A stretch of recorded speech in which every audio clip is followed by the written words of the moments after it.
All right, so David just told me he became homeless and doesn't know what to do. So what I would do is I would get a job at a gym, LA Fitness, Planet Fitness.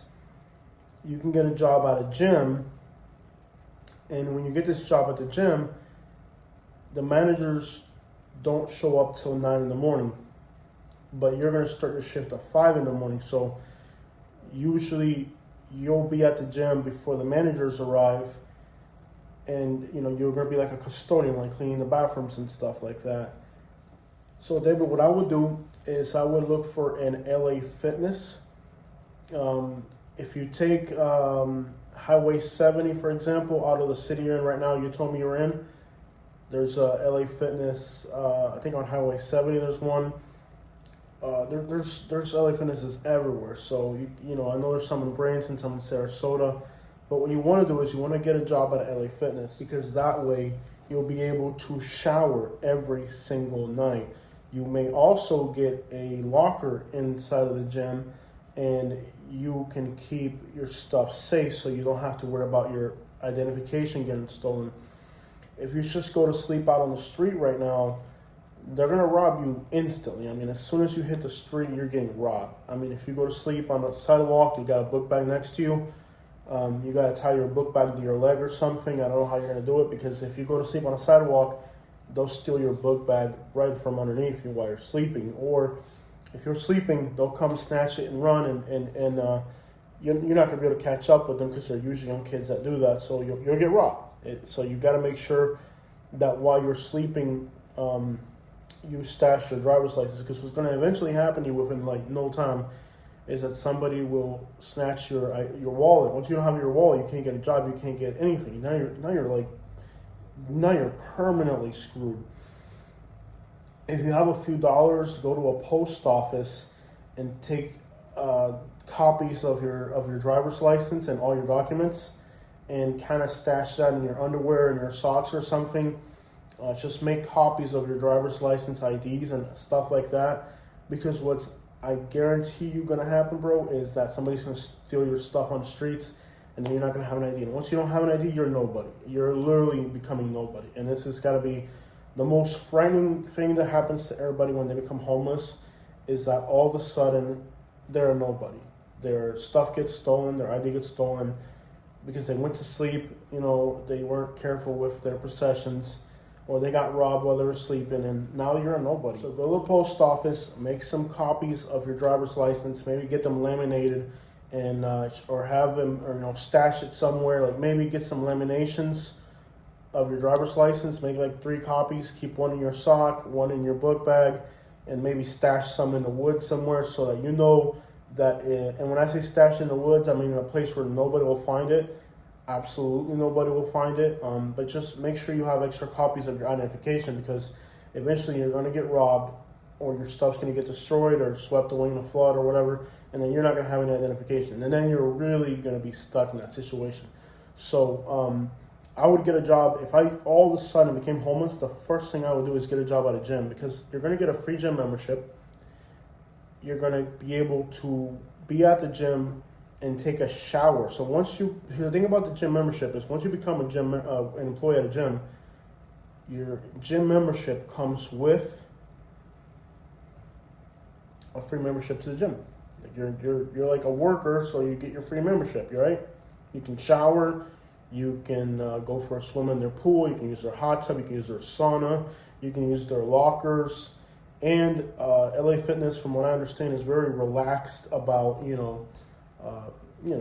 you want to work extra hours, you can, which you may want to.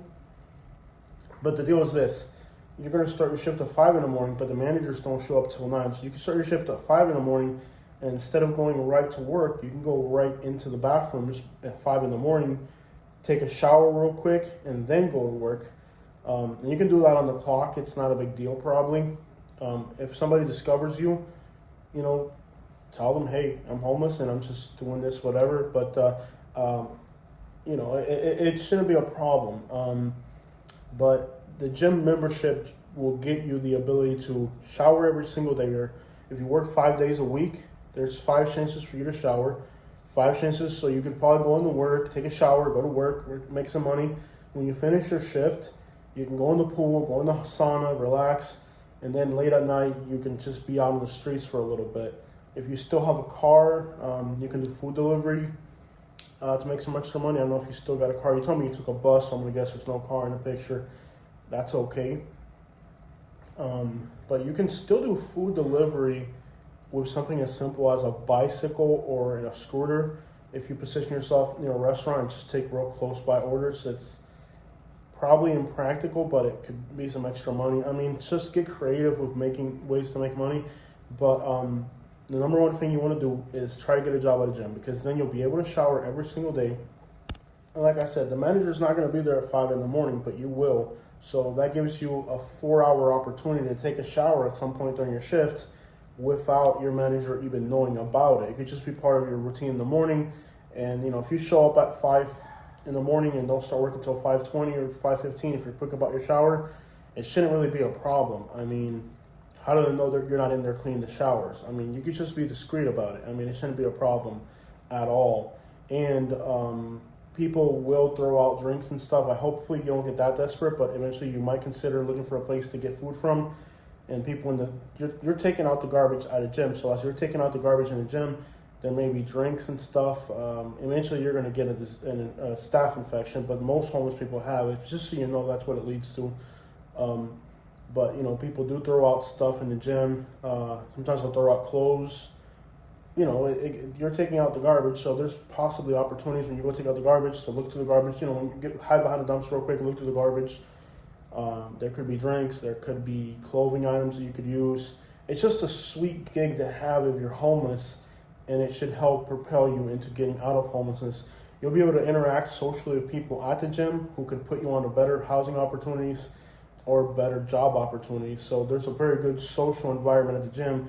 If you keep that gym really, really clean, the people that are there, they're going to notice, like, wow, this guy's doing a great job keeping this gym clean. They may want to hire you for something better. So it could open the door for other job opportunities. So I would definitely, the first thing I would do if I became homeless is I would get a job at a gym immediately, because you'll have access to showers. You're going to get paid to go somewhere where you can shower, and you can't beat that. And usually at the gym, there is a lot of food that people throw out and stuff, and at least drinks and stuff like that, which unfortunately, I don't recommend eating out of the garbage, but a lot of homeless people end up doing it regardless. So it is what it is. I think that's where I would start. You can position yourself near a Social Security office. A lot of homeless people are going to be near a Walmart, Home Depot, Social Security office. So when you look for a place to live now that you're homeless, most of the places where a lot of homeless people hang out, the only reason they're near these areas is because they're close to a gambling place or a dealer's house. So you don't want to go hang out with those homeless people. Like if you find a bunch of homeless people hanging out somewhere across an apartment complex, maybe they're hanging out there because across the street's a dealer. You also want to avoid looking green to other homeless people. That would be the person with the suitcase. If you're dragging a suitcase down the road, they're going to look at you and they're going to say fresh meat. And they're going to watch where you go to sleep and they're going to rob you. They're going to take everything you got. So you don't want to look green to other homeless people. And keep in mind that most areas where homeless people hang out, like here in Bradenton, for example, there's 3 or 4 focal points of homelessness. Most of those homeless areas are there because they're close to the dope spots. So like usually, like now that I Uber drive, I can figure out where the dope spots are because you have people that you can clearly smell it on them and they're clearly doing the business. And I realized that many of the homeless camps are near the dope spots because the people at the homeless camp, they just want to be like a block away from where they're getting their supplies. So that's an endless cycle you don't want to end up in. So you don't want to go now and join a homeless camp, and the only reason those people are there is because they're close to that dope spot. So they're just bottom feeding off that spot because it's a block away from the dope spot. Sometimes you're going to find homeless people that are further out into the suburbs in like more rural areas. There may not be so many other homeless people there, but like when a cop comes up to you and says, hey, why are you here? But like, hey, I'm here because I don't want to be, over there, because over there, they're all users. So I'm here because I'm clean. And sometimes cops are forcing you out of a suburban area, but if you pick out a suburban area to live in, most likely, two great options for homeless people of places to work are going to be car washes, or either the car wash could be a good idea, or the gym are two good options if you're homeless for work. And most of those businesses could be in a suburban area where you can live near the business. But just keep in mind that most focal points of homelessness are focal points of homelessness because they're close to a dope spot, and those are not the places you want to be. So, if you find a few other homeless people and you want to join a homeless camp, a lot of times you want to figure out, okay, is this a junkie homeless camp, or is it like people that have SSI? So let's say you go up to a homeless camp and you find somebody there, and they're, and it's an old person and they get an SSI. That's the person you want to click up with at a homeless camp. You don't want to click up with needle junkies, because those people are only there just for that. Obviously the number one thing you want to do, I think, is keep up your hygiene and your health, because you get to the point where if you can't keep up your hygiene and your health, then you become a bum, or you appear to be a bum, and at that point nobody's going to hire you. And that's where I would start. I would start by making sure that you have secured copies of your identification, or if you know somebody that's a friend or something, that you can send them some copies of your identification, somebody that you really trust. Or just if you know somebody that is housed, send your identification to somebody that you really, really trust, and make sure that your documents are in several places where you can get them. Sometimes you can get a vault at a bank or something, but just make sure that your documents are somewhere safe. Another option, if you're able to afford it, is to have a small storage unit. A small storage unit is like $60. In a small storage unit, you can keep a bicycle, your book bag, and you're not going to go there every single day, and you're not going to sleep in the storage unit, of course, but you can keep your bicycle, you can keep even your tent. If you ever want to pitch a tent and you want to retract it and move it back around, a lot of homeless people have a storage unit. I'm not going to tell you which of the homeless people that I've interviewed tell me they have storage units, because homeless people are very private about their business. They're vulnerable after all. But a lot of the homeless people that I interview and stuff, several of them tell me they have a storage unit somewhere. So that's a good place to start. That way you can keep your book bag, your identification, and it's only like $60 a month, of course. Be very careful of people who hire you for day labor, because a lot of people that hire you for day labor, they're not going to pay you. Like if somebody hires you for day labor, like you work 2 hours, let's say somebody hires you for an 8-hour day, okay? When you work 4 hours, they have to pay you those 4 hours. You take a break and then you work 4 more hours. Let's say you're going to work an 8-hour shift for somebody. They have to pay you that first half of the day at the middle of the day, and then at the end of the day, they pay you the other half. Don't ever go work for somebody and then be like, okay, I'll pay you at the end of the week. If you're getting hired for day labor, you get paid daily. Because now you'll run into a wannabe contractor that will give you work, and they'll use your labor from you, and then they won't pay you. A lot of homeless people fall for that, where you go out on the streets, you find a contractor, you want to work for them, they'll pay you at the end of the week. You're never going to get paid. You're never going to see them again. So if you go work for somebody for day labor, you got to let them know, hey, it's an $80 a day or whatever. Okay, well, you're going to pay me $40 now, and $40, or not $40, like after I've worked 4 hours, you'll pay me 4 hours. And then if I work another 4 hours, you'll pay me that then. So they have to understand that they have to be dispersing cash to you every 4 hours. They're not going to owe you 2 or 3 days of labor, because if they're not going to pay you, simply, they're just going to take advantage of you. So make sure that if you go work for somebody, quote unquote contractors, that these contractors are going to pay you daily, and they understand that they're going to pay you daily, because if you start racking up a week worth of work, they're just going to disappear on you, and you're never going to see them again. Let your family and friends, people you know that you're homeless, because some of them may be able to find a solution for you. Some of them may try to take advantage of you. You have to be careful for that too. But you can let your family and friends know. When I was homeless for about 2 weeks, I had family members that took me in. I at least expected them, but you never know who it's going to be. Like, you don't know who is it going to be, but just tell your friends and family, hey, I'm homeless, but they may have a solution for you.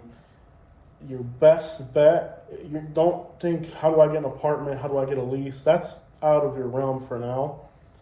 For now, what you need to focus on is most migrants, Venezuelans, Haitians, Colombians, just any migrant group, they don't have a license. They don't have ID. They don't even have papers, and you do. So what they do is they click up in the little groups, like 10 people to a house. I don't know why Americans don't do this. Mexicans do this, Guatemalans do this, Brazilians do this, Venezuelans do this, Cubans do this. Everybody who comes from another country does this. They get into a house, and it's not going to be. It's a business. It's a business for them. Well, it could be a business for you. Maybe this is a new opportunity for you to figure out how to make some hustles.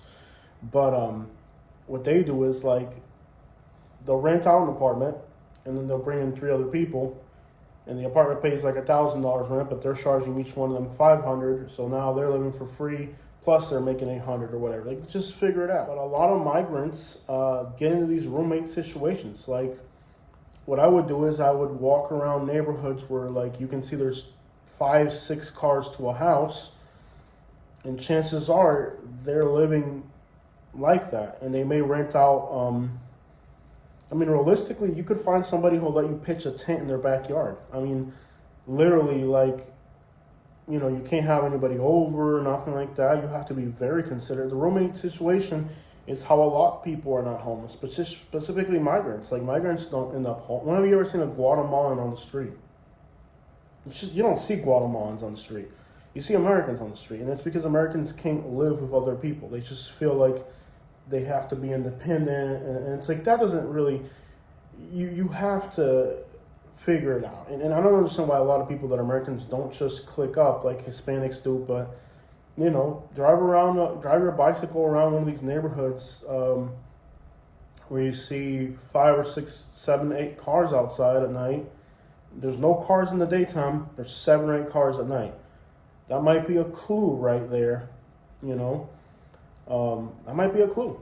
You can go ahead and find one of these little houses where there's like that many people living in, and be like, hey, can I sleep on the couch or something? And they're going to want $500 a month, man. They're not going to go lighter than that. They're going to make money off you. That's not going to be a free ride, but while you're there, you can wash the same people that live there, you can wash their cars. They'll have a water hose outside and some soap laying around. You can wash their cars. You can wash the shower where they sleep. You can, pressure wash the driveway for them. You can pick up garbage around the property. There's a lot of things you can do while you're there to help the people that are part of that unit, so that those people will want you there. Like, literally, you might find a house where there's like 10 people living in it, and they all go to work at 6 in the morning and they don't get back till 10 o'clock at night. If you're homeless, you can wash their cars. You can, you can scrub the showers. You can, you can do 1,000 things. You can wash their clothes.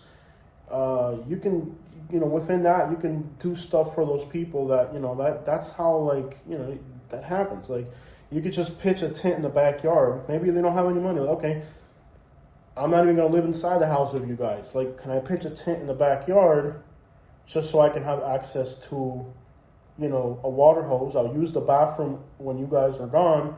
I'll clean the showers. I'll mop and sweep everybody's rooms.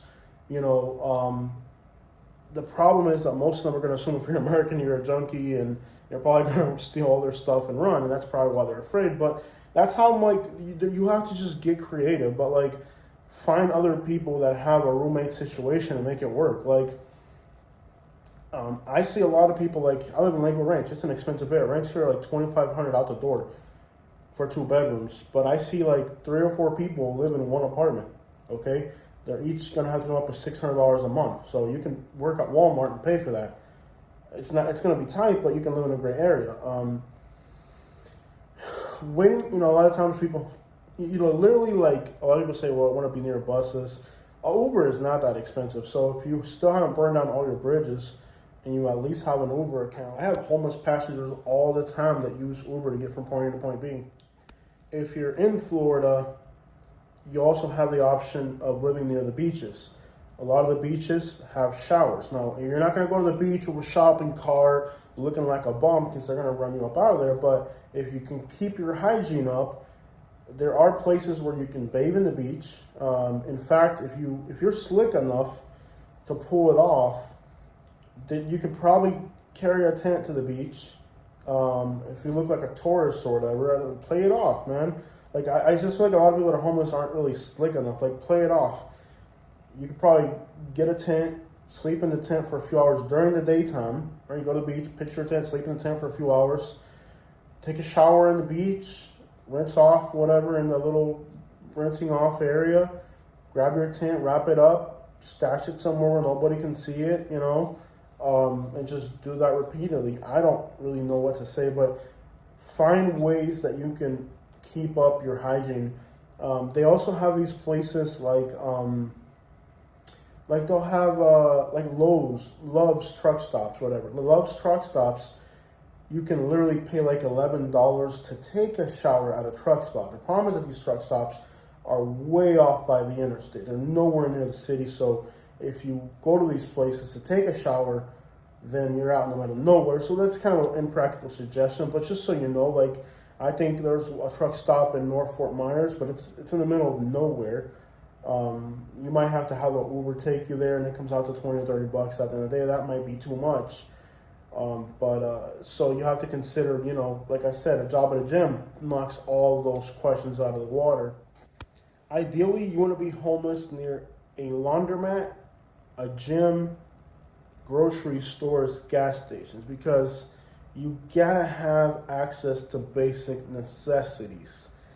And that is something that will be very difficult. I mean, extraordinarily difficult.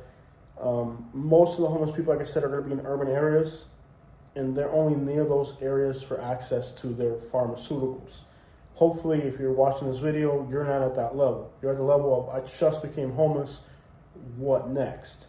The Salvation Army is not free. They charge $12 to $15 here in Florida, and you're going to get bed bugs in there. You can get staph infections. They're very violent and very scary places. I wouldn't want to be there. So if I became homeless today, I wouldn't run to the Salvation Army. I would run to the woods. And in the woods, for the most part, you do need a tent. Now, I don't understand why when people buy a tent, they buy a bright blue tent. They have tents that are green. A lot of homeless people, you may want to have things delivered to you. That's another thing if you become homeless. Instead of you trying to run out to all these places, have things come out to you. And that requires a little bit of discretion of how you're going to work it out, but you can have a pizza delivered to you. You can have your the things you're going to buy, instead of you trying to run out to town to get them, get a P.O. box or something and have things shipped to you, or get creative with the shipping situation so that you have things shipped out to your location, even if you have to get creative with that. Ways that people who are homeless make money is complicated because the vast majority of it is illegal.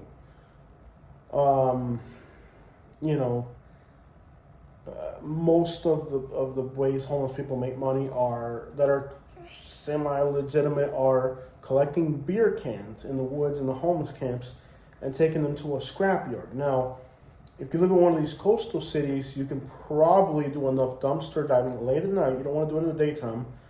And it is not legal to dumpster dive in Florida. In Florida, you cannot dumpster dive. If you do it in the daytime, you're going to get in trouble. There's no doubt about it. You have to do it late at night. Get a bicycle, one of those bicycle trailers, and dumpster dive. If there's a scrapyard near you, if there's somewhere near you there's a scrapyard, you can get paid for soda cans. They're going to want a driver's license. You can get paid for soda cans. And you can also, if you're afraid of losing your identification, you can give it to the scrapyard, give them a copy, and then they'll have it on file. Tell them, hey, I'm homeless. Can you guys make a copy of my identification so that when I come sell scrap metal, you have it on file. So that's like another way you can back up your identification is you go to a scrapyard and say, hey, since I'm going to be selling to you guys all the time, take a photocopy of this so you guys have it, so that if I ever, come back again, I lose my ID, you have it on file, because you could lose your identification, or sometimes they'll give you a customer number, and you can use that number. But the point is that they'll store your identification for you. The same thing if you pawn something. If you go to the pawn shop, you can have them photocopy your stuff and say, hey, I'm going to be bringing you stuff all the time. Can you keep a photocopy of my identification here in case something ever happens to you? Well, you can have the scrapyard will have your ID, the pawn shop will have your ID, and these are people you're selling stuff to constantly. Because dumpster diving really does work. You can go out on garbage day in residential areas, but that's probably a little risky because people don't like to see homeless people dig into their garbage. But businesses, after they close, a lot of people dumpster dive. It's not exactly legal, but they do it. You're going to need a flashlight and a bicycle with a trailer. You can look for aluminum cans, batteries, anything that's aluminum, metal, you can recycle it. So you put it on your cart. Most likely you're going to stay away from the steel because the metal, you don't have, it's going to be a lot of metal to get enough money. So you can focus on beer cans, wires, like cable wire, wires, batteries, beer cans, aluminum, copper, brass, and stainless steel. Those things are heavy, and you can carry them, in a bicycle or a bicycle trailer. So you can collect scrap metal, beer cans, all that stuff. You can collect anything that's aluminum. Beer cans, you might have to squeeze them in and compact them. I think it counts them, it doesn't weigh them, but you can compact them, and that way you can carry more in like a black garbage bag. I think a bag of beer cans might only give you like $2, but hey, if you're gonna prevent you from starving, you need it, right? So dumpster diving is a thing. If you have an electric bicycle, you really, to ultimately set yourself up, let's say you find a sweet spot in the woods where nobody else knows about and nobody's gonna steal from you, you can actually get yourself a solar panel and a battery and an inverter, and then you can have a solar panel to charge your battery, to charge your motorcycle, your little electrical bicycle, whatever. Of course, that always comes with the threat somebody could steal it. So that means you have to create a homeless camp and have a lot of garbage around so you can stash your stuff. So that's the other thing you need to know.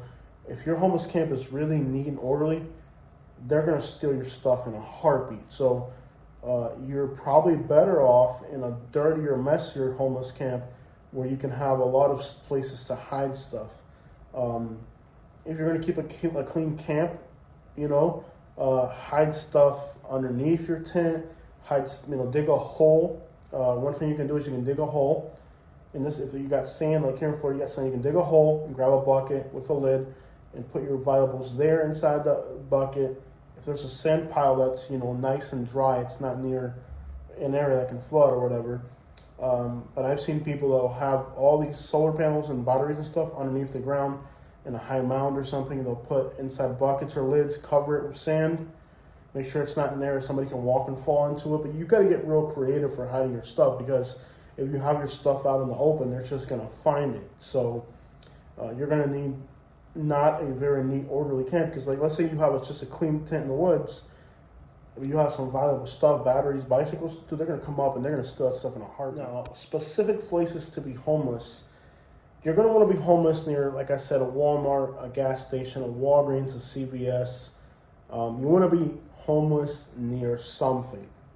You don't want to be homeless in a completely suburban area. Now, if you have a bicycle, have good health, the further you distance yourself from, the flow of people, the more secure your stuff is. So if you're healthy enough, you can put yourself a mile out into the woods, and then you don't have to worry about people coming and stealing your stuff. But that's up to you. Most people that are homeless are going to be within very short proximity to grocery stores and stuff like that. But then they make themselves more vulnerable to, the passing crowds of people. So that's a decision you have to make. I think if you're newly homeless, a quick place to sleep safely is and this is just, improvised on the spot type of things. These gay communities here in Florida have those walls. So there'll be a wall, and there'll be a bush line. Like there'll be trees on this side, and along the edges of gated communities, they have those concrete walls that are 8 foot tall, and they'll have trees on one side, so it's like a hallway in the middle. So if you're passing by, you might see trees, and then behind the trees you can see that gate, that fence, or the entry. Those signs like "Welcome to this community" or whatever. Like behind those signs are great places to stash yourself quickly overnight, but don't make it a habit because eventually they're gonna find you. So you just need a quick place to drop. Those are good places where you can get some quick sleep late at night. Panhandling, you're probably gonna consider, should I go panhandle? I did panhandling, not for me, but as a YouTube video concept we did. It's very humiliating. It draws police attention. You're gonna have police chase you for trespassing, panhandling, all that stuff related to homelessness. So your best bet is to stay as far off the police radar as possible. Once the police become accustomed to you, you become known to the cops, might be a good time to hop to the next city, because they are going to profile you like you've never been profiled before. When I was growing up, the cops profiled Hispanics, they profiled black people. Today they profile homeless people. So you're nobody. You don't have any rights. There's no due process. There's no, the cops are going to come, hey, do you have a warrant? Or you have to, no, none of that crap. But you're homeless, they're a cop. They're going to plant some crack on you and send you away for life if you mess with them. So don't think you have rights. Don't think for a minute when you deal with law enforcement that you're a human anymore. You're now a homeless. You're not a human, you're a homeless. So don't think you're a human anymore when dealing with law enforcement. I would try to stay off their radar, and panhandling sometimes puts you on their radar unless you're very discreet about it. Interstate off-ramps seem to be very productive. A lot of homeless people live near restaurants so they can dig through the garbage. Again, great way to get some staph infections. So many of these homeless people get to the point where they just dig through the garbage for food, and I think panhandling is a humiliating step into homelessness. There's homelessness, then there's panhandling, and way at the bottom is digging through the garbage for food. So there's different levels. Once you're at the digging through the garbage for food level, you are just down. I mean, you're exposing yourself to staph infections. You're exposing yourself to diseases. You're exposing yourself to, there's different levels of humiliation. And some people, they become accustomed to being a bottom feeder. And hopefully if you're homeless, you do not become a bottom feeder. You keep some type of composure about yourself, because you will be degraded to new levels. You're also going to have people that are going to try to take advantage of you in ways you've never thought of. So you're going to have to be creative in being firm with people and letting them know that you're not going to partake in that. Almost guaranteed you're going to have to be armed. That's the other thing, because people are going to try to victimize you. Some people are going to try to rob you. Some people are going to try to do things to you that you don't want done. So you're going to have to be armed if you're homeless. A lot of people that become homeless do make it out of homelessness. You're not going to be in this state forever. So keep your head up. There are people that become comfortable with homelessness.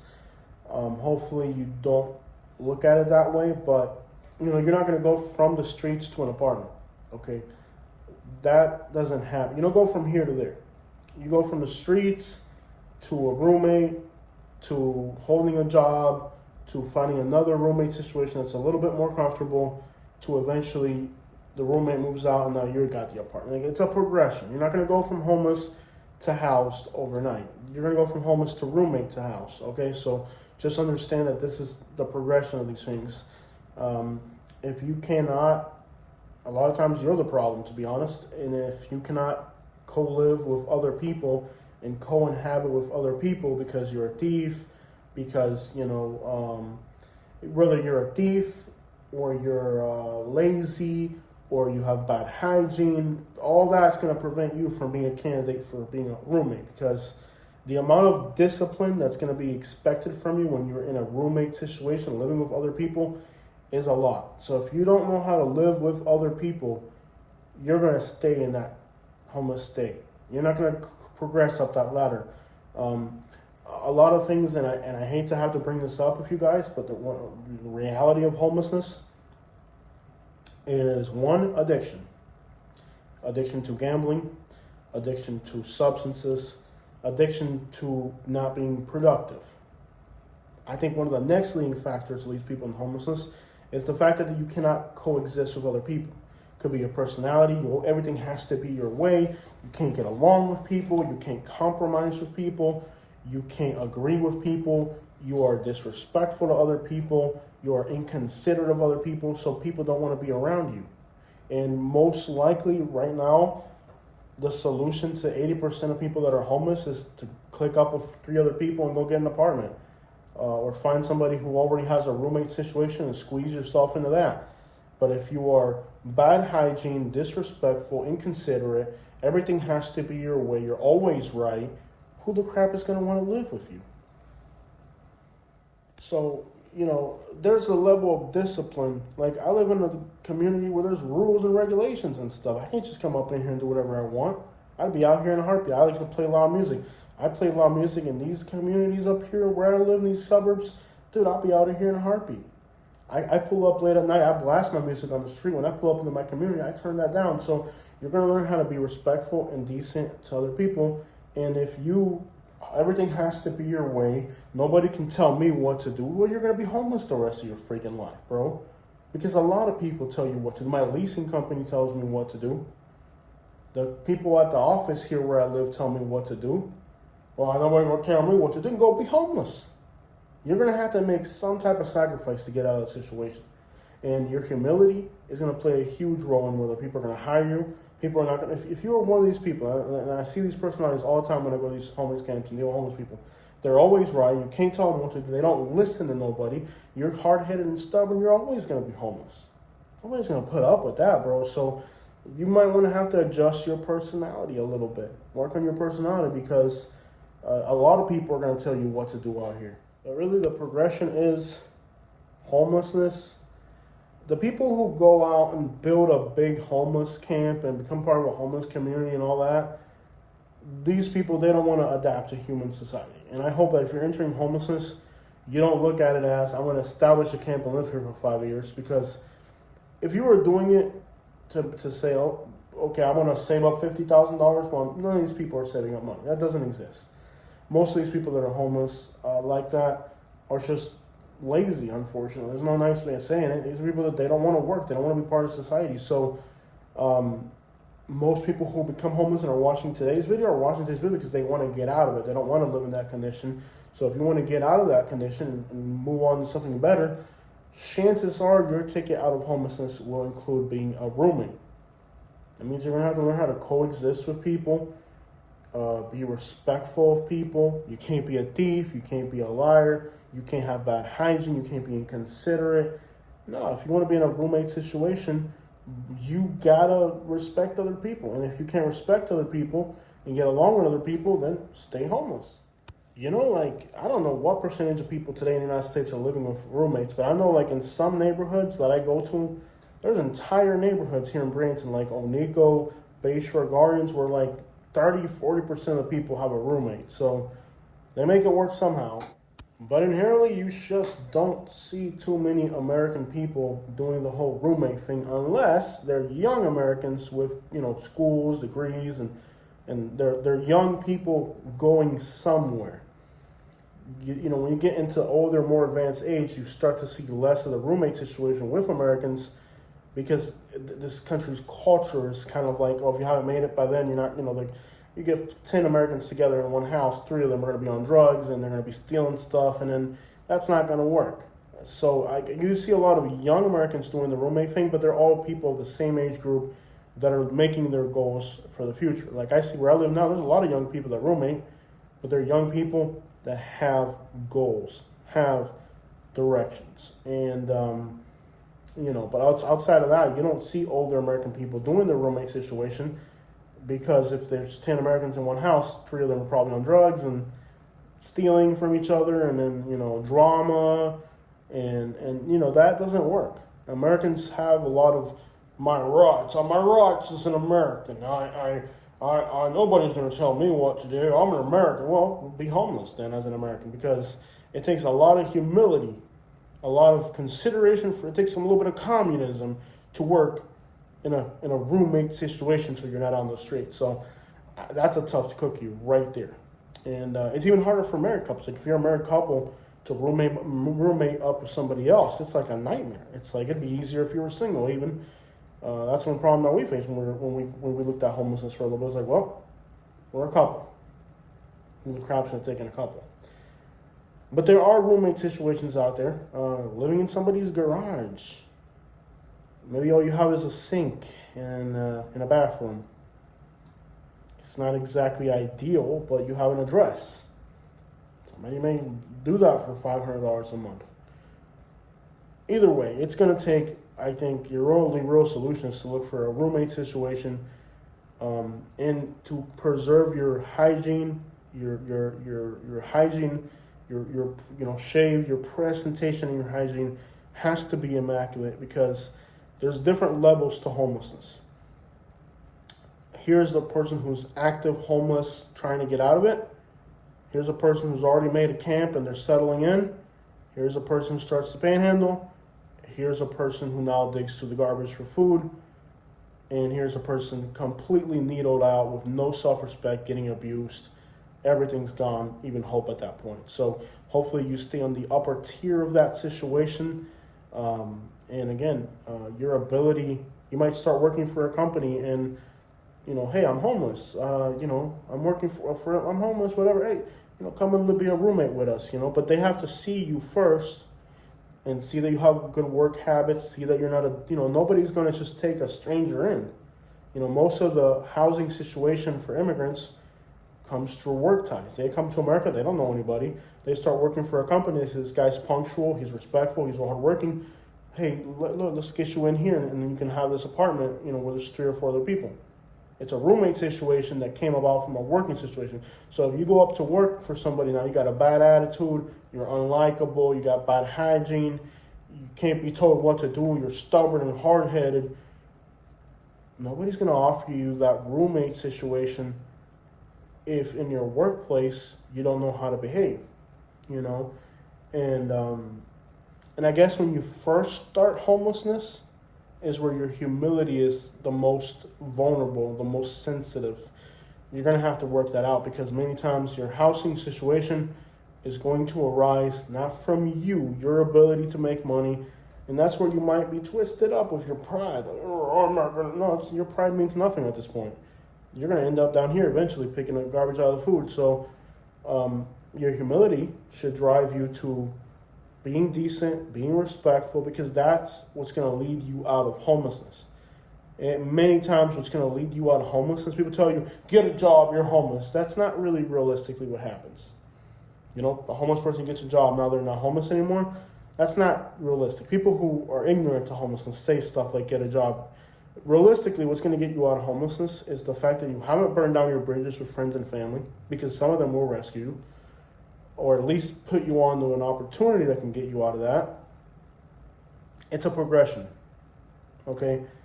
And that progression may be first finding a place where you can camp legally in somebody's backyard. Could progress to now you're cool, now you can move inside. Or maybe you're in the back porch or something. So your behavior at the workplace can lead to a roommate situation, which can lead to an escape out of homelessness. For that progression to take place, you have to be humble. If you have that, nobody's going to tell me what to do attitude, and that attitude will eventually bring you to a bottom feeder level, because it's no longer up to you. And that's kind of what a lot of people don't understand about homelessness. A lot of people think it's all up to you. You're a failure. You're on the streets. That's the way American people view homelessness. But that's not the reality of homelessness. The reality of homelessness is if you end up homeless, you are completely dependent on other people for food, for job, for housing. Everything now depends on other people. And whether other people are going to consider you or not is going to depend on you. When I lived in Naples, I worked in Miami for a bit, and we had a homeless guy who was allowed to sleep outside the business because he provided overnight security. So that's another idea. Let's say you find a little car lot or one of those like Latin car lots or whatever, where it's just, it's a small car lot or it's a small tractor lot, not owned by a big company, but maybe like owned by like a small business, Maybe you can find a business and say, hey man, look, I'll sleep here at night and I got your phone number. I'll be overnight security here. I've seen that in Miami. When I lived in Miami, we had this Jamaican guy that slept there at night. He was the overnight security for the business. He kept other homeless people out. So you might find a business that has a homeless problem and say, hey man, I'll be your overnight security. I'll sleep here at night and I will make sure that no other homeless people come here. I'll clean up the garbage in the morning, you know, so you can find a car lot, or maybe it's a car lot. Let's say you go to one of those like little Latin car lots that are in the hood, you know, or it's just like a small car dealership. You can find the owner like, hey man, look, I'll clean up this whole car lot, you know. I'll pick up the garbage, I'll wash the cars, and I just let me sleep in the back, you know, at night, and I'll make sure no other homeless people come here, you know. There are ways where you can establish, and maybe one day you're a salesperson there. You know what I'm saying? But it's going to be a progression out of homelessness. It's going to be a progression out of homelessness. You're not going to go from the streets to an apartment overnight. That's not realistic. It's a progression. But that progression can include steps like you finding a car lot and being like, hey, man, you know, let me wash these cars and I'll sleep here tonight. You know, find the owner and be like, hey, man, you know, I'll wash your cars every day if you let me sleep here at night. Now, of course, you're not going to work for him for 8 hours for a place to sleep. You have to have, you know, boundaries, but, you know, limitations. But hey, I'll sleep, you know, let me sleep here at night between the cars in the back. And when you open up in the morning, I'll pick up the garbage. You might find somebody who has a business that will allow you to live on that business if you provide some small services. Security, cleaning around the building, you know, stuff like that. And eventually you could become an employee. But it's going to be a progression. I hope you guys enjoyed today's video, and I hope my video can help anybody that's facing homelessness. You know, a lot of times people have a mansion and they're not happy. A lot of times you can find happiness having nothing. So don't think and don't make the mistake to start to reminisce, oh, I had a house, or I had a car, or I had a wife and kids, and I had all these great things, and now I'm homeless. Maybe for 20 or 30 years of your life, you thought that cars, houses, jewelry, and furniture made you, oh, I got a car, I live in a good neighborhood, and all that. Maybe your whole pride and your whole self-respect was based around the things that you owned. Now, you're going to learn that the person who you are is more valuable than the things you owned. So if you're still attached to the things you had, you keep reminiscing about the car and the apartment, forget about all the things you had. They don't exist anymore. The car doesn't exist. All the things you lost, none of that exists in your life anymore. What does exist is that you're still alive. And the body is worth much more than the physical things. You're going to have to rebuild your character. And part of rebuilding your character is identifying, maybe again, your whole life, your brain has been programmed to think that the person I am, it was the things I had. I had a better car than my neighbor, or your whole pride, your whole self-esteem was stewed up around the idea that all the things you had gave you this, oh, I have a brand new Cadillac or whatever, you know? Now that doesn't exist anymore. And you have nothing now, so now your self-esteem is down here. But now you'll start to realize that it wasn't the car, the house, the mansion, the yacht that made you a human. It was the person that you were inside. So now your self-value as a human, maybe now you start sharing with other people more. You start helping other people more.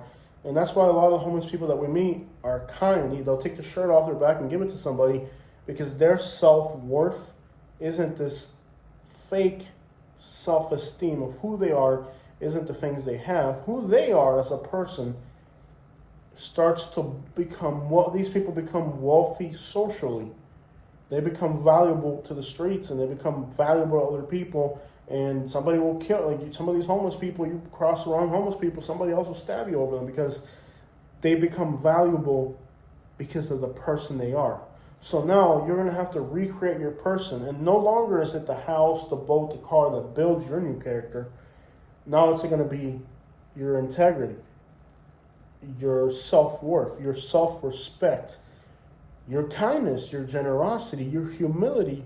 You're going to start to build a new person that is much wealthier than the person you were before, but not in physical things, in your heart. You're going to find that now your new self-worth isn't the things you had, but the person you are. And the person you are is worth more than all those things. So start the process of forgetting about everything you had and figuring out who you are. And who you are could be a bottom. You may just be a scum bottom feeder. Or you could be kind, caring, looking out for other people, humble, and that will lead you back to those things. But the point isn't to get back to the material things you had. Even if you don't have a lot materially, you can still be clean. You can still be a productive person in society. Your value as a person isn't the things you have.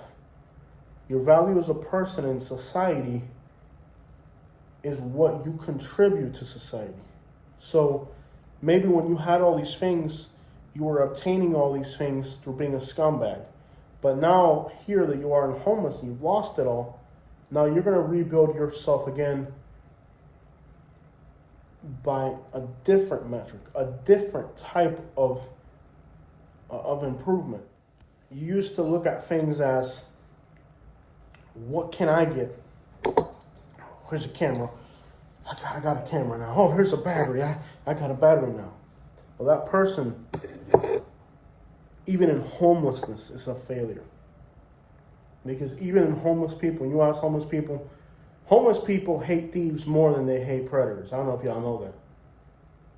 Because at least the predator has some type of finesse and weight and game to it. So that greedy person that you were that wanted everything, and now I got this, now I got all these things over here. Even in homelessness, that person's a failure. So your value in society isn't what you can take from society, but what you can give to society. So what can you in your homeless state give to society? You can give to society labor. You can give to society hope. You can give to society friendship. You can give to society a smile. Maybe instead of panhandling, you can crack jokes and make people laugh. Maybe instead of being an aggressive panhandler, you can just bring a smile to somebody's face. I don't know how you as a person are going to put together a concept, a hustle, that revolves around the idea not of taking from society, but of becoming valuable in society. Becoming valuable in society means that, you might find yourself at a junkyard and all this is garbage, things people throw up, but you might see something like, ooh, yo, that's a GoPro battery. This battery can fuel my camera, and now my camera works, and I can go make some videos and make money now. So, you have to become valuable to society. And I can't tell you how to do that. That's something that you have to figure out for yourself. How can I make myself valuable to society again? And then that might be by not being greedy, by being more humble. I don't know what you need to do as a person. But think about how you can become valuable to society. Is there garbage on the side of the road? Maybe instead of panhandling, you can pick up garbage on the side of the road and you'll get more donations that way. I don't know what to tell you. Maybe where you live, there's a person who needs to mow their grass. I don't know what you can do to become valuable to society. But if you just lay on the ground, there's no value in you. If all you are is a mouth to feed, you're worthless. You're a burden to society. So don't become a burden to society, become an asset to society. Sit down and look around your community and says, what needs to get done around here? The grass needs to get cut. The windows need to be washed on buildings, on cars. Do people need hope in your community? Are there people that are hopeless in your community? What can you do to become valuable in society? Because if you just become a burden to society, you're going to become very worthless. You're going to end up being down here, a bottom feeder. Find a way to make yourself valuable to society again. Look around your community and see what needs to get done, and see if you could be the candidate for that.